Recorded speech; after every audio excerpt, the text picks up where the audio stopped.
With Daily Power Parsha. Friends, welcome, a formal welcome to Daily Power Parsha for Friday, April 9th. Torah portion is Shemini, and we are going to get rocking and rolling because there's so much to get to, my friends. Okay, I'm going to share my screen with you. We're going to do the seventh reading. We're actually up to reading number 7. We efficiently did reading 6 yesterday.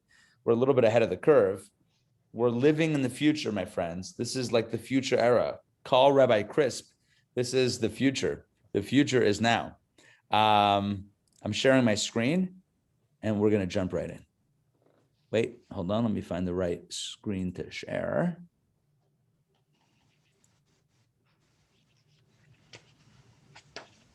Hold on. Here we go. Leviticus chapter. Wait, hold on. This is what we did yesterday about the kosher. So Leviticus, let's see what chapter we are. Still chapter 11, verse 33. All right, here we go. We talk about the laws of kosher and what happens when something unclean, unkosher, or impure falls into a vessel. Here we go. Verse 33, but any earthenware vessel into whose interior any of them falls, them would mean something impure. We talked about animals and insects and creatures that are unkosher and how one becomes impure by touching the dead carcass, if you will, of that animal or the dead body of that insect or other creepy crawly thing. So that contact, if you recall at the end of yesterday's learning, renders a person impure just until evening, but you have to go, into the mikvah or wash the garments, whatever it is, and then one becomes pure. But what if that ritually impure item falls inside a clay vessel, an earthenware vessel? So here's the law. Whatever is inside the vessel shall become unclean, and you shall break the vessel itself. So let's say you had a large bowl, earthenware bowl, filled with apples. I happen to have an apple on my table right here in a bag, but pull it out. A nice red apple. This is a very red apple. Okay, so imagine you have an earthenware, a clay bowl filled with apples, and something impure falls inside. It renders all of the items inside unclean, impure, and it also renders the vessel impure. And one of the things about earthenware vessels is you can never kosher it. So therefore, you should break the vessel itself. And of course, I've said before, the spiritual message, we are all earthenware vessels. Human beings are earthenware vessels in the sense that human beings are created from the earth. So we're earthenware vessels. And thus, anything that goes inside of us that we hear, see, think about, becomes part of us and really never leaves. So we have to be careful about untoward or impure influences coming inside. It's hard to get rid of. Therefore, it's better not to let it get in the first place. Let's continue. Of any food that is usually eaten, upon which water comes, will become unclean. I should explain. Any food item that has water on it is now susceptible to impurity, whereas if it's dry, it's not. And any beverage that is usually drunk, which is any vessel, shall become unclean.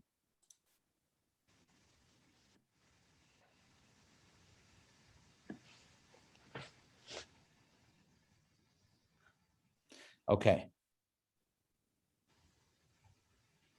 Take a look. Take a look at what Rashi says. Okay, Rashi says this refers back to the preceding verse, which talks about anything that falls in impure that falls inside the earthenware vessel with other food in it. So here, take a look at this. We learn. I'm skipping, fast forwarding in Rashi drop. I'm highlighting it. I hope you can see that. Can you guys see where I'm highlighting it in blue? Does that show up? Lightly, yes. Lightly, okay. So Rashi says we learn that food becomes predisposed and prepared to contract uncleanliness only if water had at one time come upon it. In other words, if something never had water fall in it, and it's not susceptible to impurity. Now, it doesn't mean the water makes it impure, but if it comes in contact with water, then it can become impure. And once, Rashi says, water has come upon it, the food can contract uncleanliness forever, even if it is dry. Wine, oil, and whatever is called the beverage predisposes seeds to receive uncleanliness, just as water does, etc. All right, I mean, I think that's, it's a really long Rashi. So that's the core of the idea that water is not a transmitter of uncleanliness, but that which makes it prepared to possibly contract a measure of uncleanliness. Okay. Rabbi, Ray, go ahead. what about you have a pot of soup? Yes. And something falls into it. I thought it depends on how much falls in, isn't that true or not true? You are correct. You are correct. That's regarding the laws of kosher. This is regarding the laws of ritual impurity, which is a little bit different, which honestly are not really, well, I have to be careful as I say this.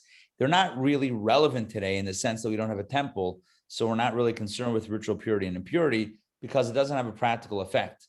I mean, state of purity and impurity for in most contexts of most biblical contexts doesn't really play out today's day and age.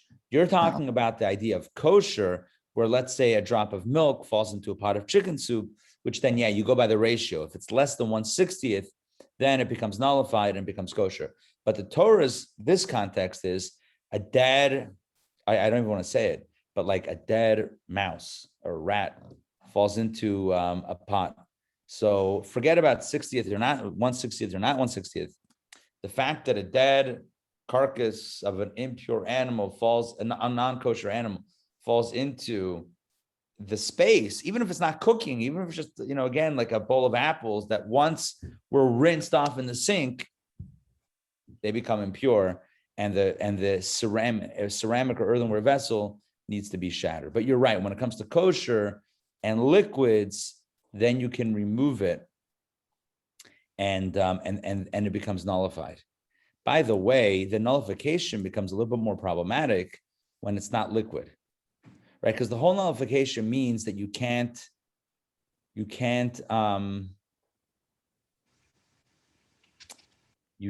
ascertain the taste. It becomes literally, the milk in the chicken soup becomes literally nullified, overwhelmed by the other taste. But I want to give you another scenario. Imagine you had, a bunch of pieces of meat, cuts of meat, and one cut of meat that's not kosher, and one cut of non-kosher meat falls in. You wouldn't necessarily be able to say it's nullified 1/60th, because you can't find it because they all look the same now. But nullification is not really relevant here. Does that make sense? Every piece that you pick up has a 50-50 chance, or has a chance of being that non-kosher piece. So when you're dealing with a cooked mixture where the flavor is absorbed, that's one thing. But when you're dealing with like tangible items, it's harder to say the idea of nullification. It would have a bit of a different status in halacha. But again, that's for another time. That's already a more complicated topic, which is regarding ta'aruvais, mixtures of kosher and non-kosher. All right, let's get back to our story. We spoke about the liquids being machshir, preparing something to possibly contract uncleanliness. Let's continue over here with 35. And anything upon which any of their carcasses of these animals fall will become unclean, right? If the dead animal carcass that's impure falls on anything else, that thing is rendered impure as well. Thus, an oven or stove shall be demolished. In other words, if it falls into the oven, whatever, and it's made of this earthenware stuff, it shall be demolished. They are unclean, and they shall be unclean for you. But a spring or a cistern, a gathering of water, remains clean. Right? A source of water remains pure. However, one who touches their carcass shall become unclean. So if you touch the carcass, unclean, but the gathering of water remains clean, which is how a mikveh works, because otherwise it would be a never-ending problem. Imagine if somebody impure goes into the mikveh and that makes the mikveh impure. Well, then now what? Now you're done, right? So the whole idea is that the water remains pure and can purify. Let's continue. And if if of their carcass, the impure animal's carcass, falls upon any sowing seed, which is to be sown, it remains clean. There you go. So seeds remain pure. But if water, that's if the seed has never had water. But if water is put on the seed, again, water makes something susceptible to impurity. But if water is put upon the seeds and any of their carcass falls on them, then they are unclean for you. So again, same thing about fruits and vegetables with the actual seeds. So if you have a seed that's dry, that never had water, it remains pure. But if it ever came in contact with water, and then the dead carcass, I guess carcass is dead, the carcass of an impure animal falls upon it, tameh, no good. All right, let's continue. Now, verse 39, if an animal that you normally eat dies, so this would be basically a kosher animal. So one who touches its carcass shall be unclean until evening. And one who eats of its carcass shall immerse his garments, and he shall be unclean until evening. And one who carries its carcass shall immerse his garments, and he shall be unclean until evening. Now, the question is, let's see something here.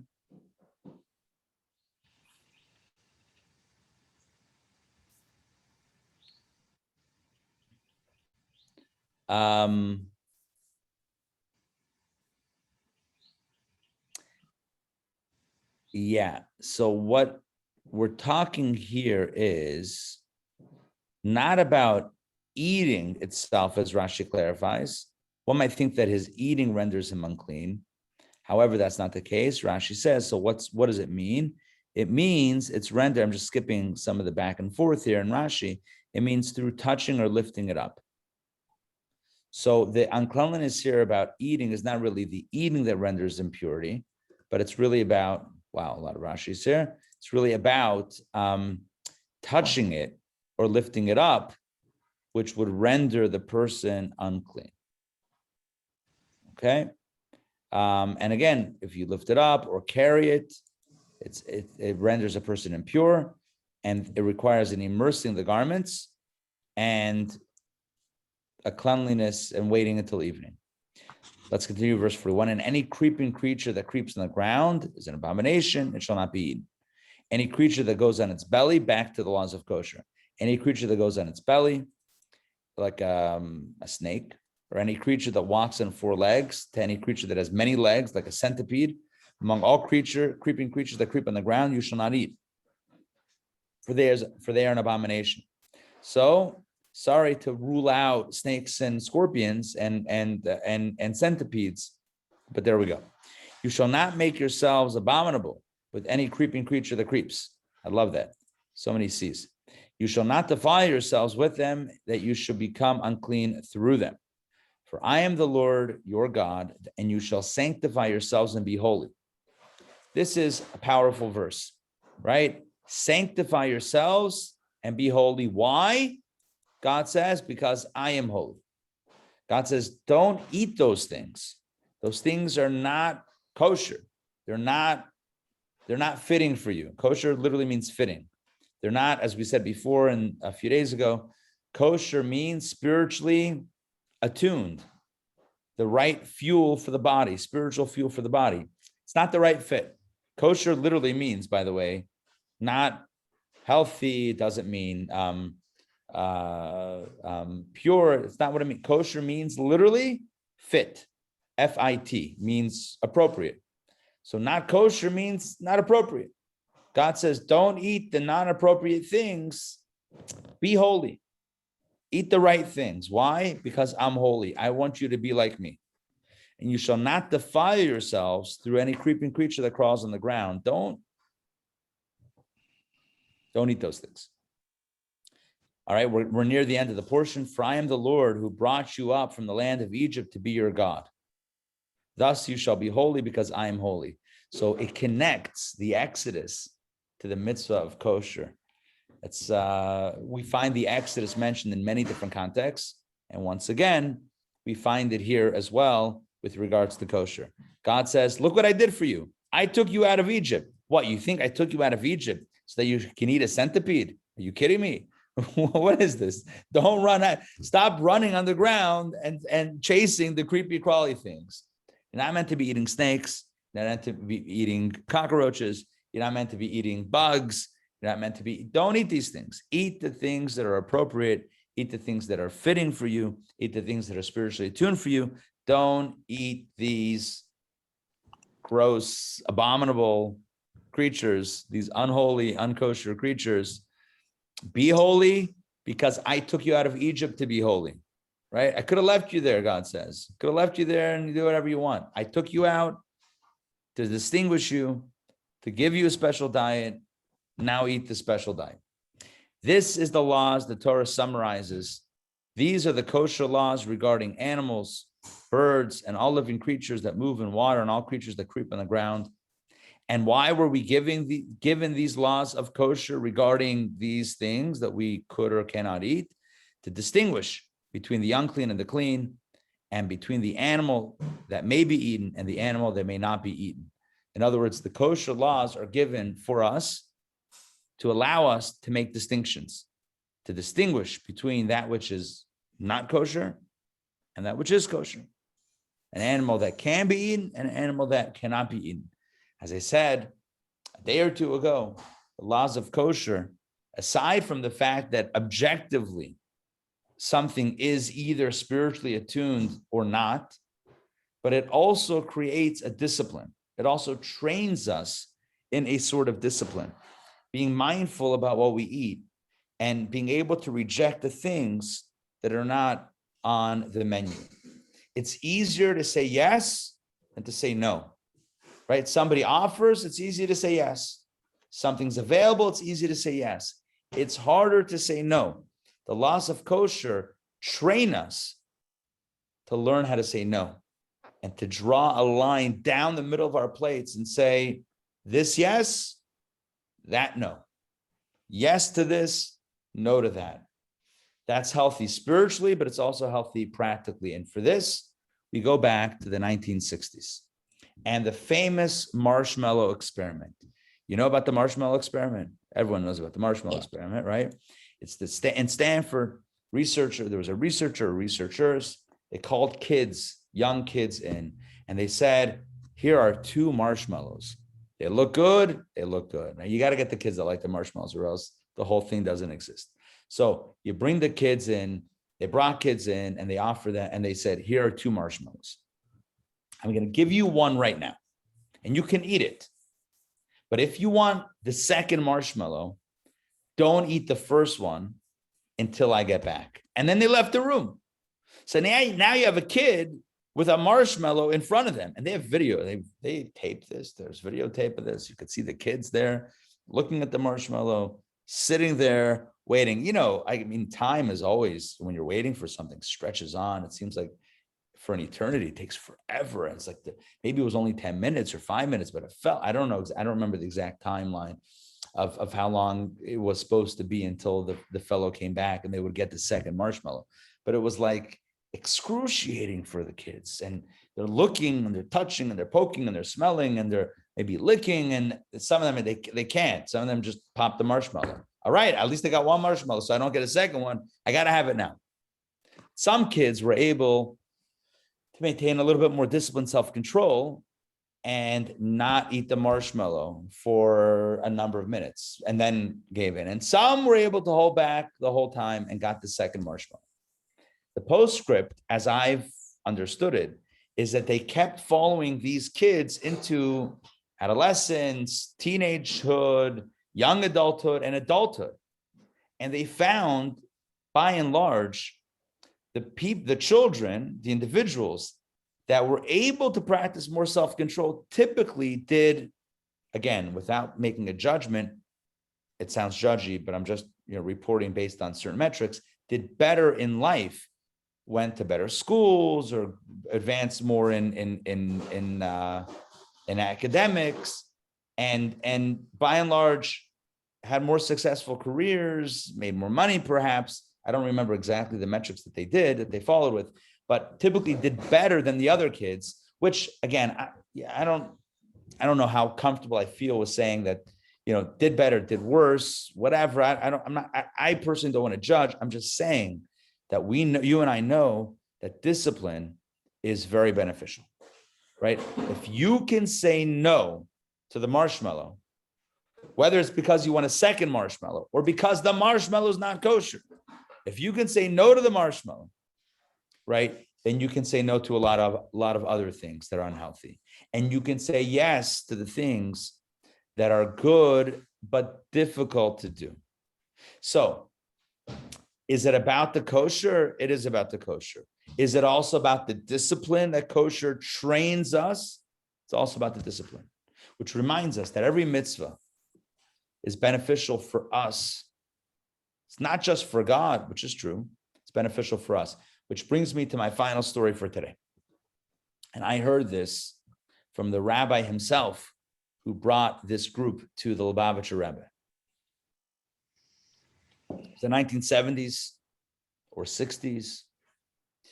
And a rabbi, I believe I heard the story from Rabbi Feller from Minnesota, St. Paul, brought a group of young adults, maybe they were teenagers, maybe college students, to the Lubavitcher Rebbe. And this was a unique opportunity to meet the rabbi and to have, inspiration kind of in a personal setting and to ask any questions that they might have. So when they got up to the Q&A section, later years, by the way, this wasn't possible due to the sheer magnitude, how large, how many people wanted to come and visit the Rebbe, and there wasn't enough time. But back, some decades ago, this was more possible, and it was done.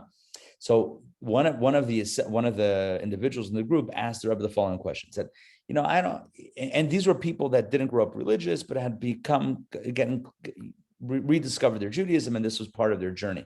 So one of them said to the Rebbe, I'm uncomfortable with this notion of doing a mitzvah for God. That's not really a motivation for me.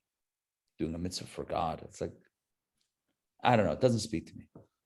What does that even mean? Does God really need my mitzvah? So the Rebbe turned to this young man and he said the following. Sometimes when a parent is trying to feed their child, their baby, and the little child doesn't want to eat. So you'll say to the child various things to encourage them to eat. You might say, "Oh, airplane." Now I'm embellishing the story now. The Rebbe didn't say airplane, but you might make it like interesting. But you also might, and this is what the Rebbe said, you might tell the child that they're eating a spoonful of the food for someone else. Like, here's a spoon for mommy, here's a spoon for daddy, here's a spoon for Bubby, here's a spoon for Zadie. As you're feeding the kid, you start mentioning, here's a spoon for the owl, here's a spoon for the bear, right? You're feeding the child and just, making it into a fun thing. So the Rebbe says, who's getting the food and the nutrients from the food? Is it mommy? Is it daddy? Is it Bubby? Is it Zadie? No, it's the child who's eating the food. So we tell a person, we say, do a mitzvah for God, a mitzvah for Israel, a mitzvah for the Jewish people. But who's at the end of the day gaining from the mitzvah? It's you. It's the one who's doing the mitzvah. And that story has always remained with me.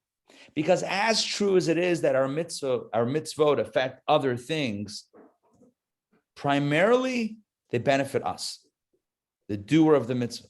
Like we've talked about prayer, it's less about God needing to feel loved. God needs to feel loved, and we it's not what prayer is. It's more about us recognizing where the blessings come from. The same thing is true with the mitzvah. Just like it is with prayer, same thing with a mitzvah. A mitzvah, we eat kosher for God, maybe also, but we eat kosher primarily because it's good for us. Physically, spiritually, psychologically, emotionally, behaviorally, on every single level, eating kosher is good for us. As the Torah portion concludes, the whole purpose of kosher, why did I give you these laws? Says God. I'm not going to share my screen with you again. I'll just pull up for myself. Why did I give you these laws?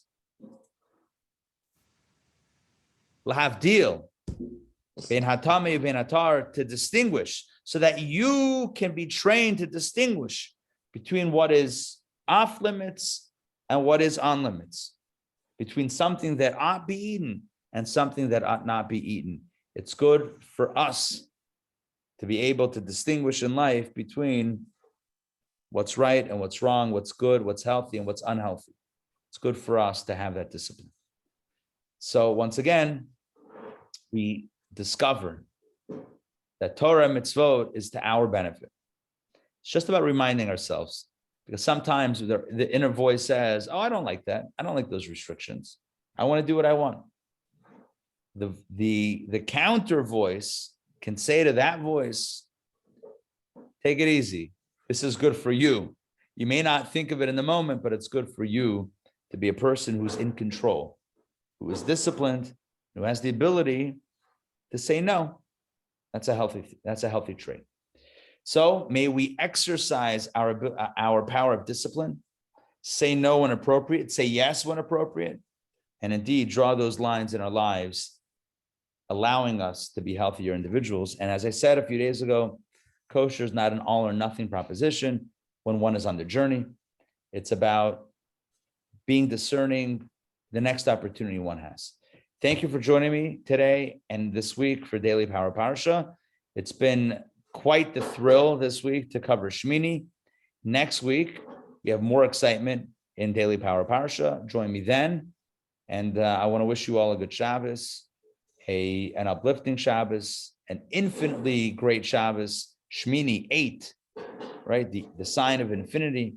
May indeed the blessings pour down upon each of us this weekend, the Shabbat, in an unlimited fashion, lift us up and inspire us as we need so very much in our lives. Thank you again for joining, and lots of blessings for good health, inspiration, and only happiness. Any questions or comments before we close out? Rabbi. Yes, Ray. What about grasshoppers? Why did I think someone told me that they're kosher?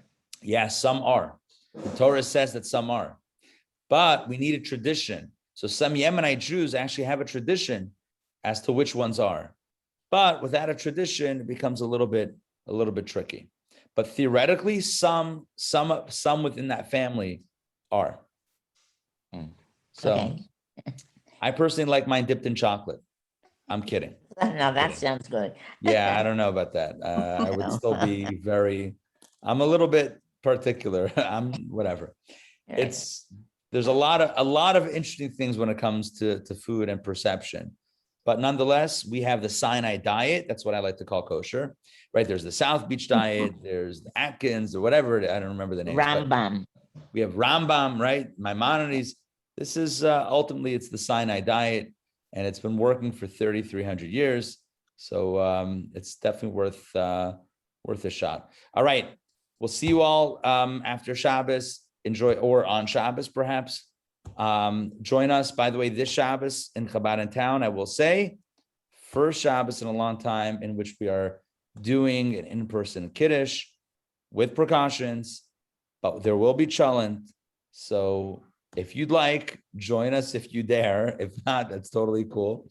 But we will be back to cholent.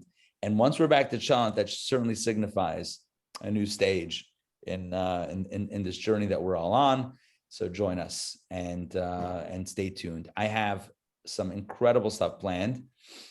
So I keep on teasing this stuff. Stay tuned for more information hitting your inboxes early next week.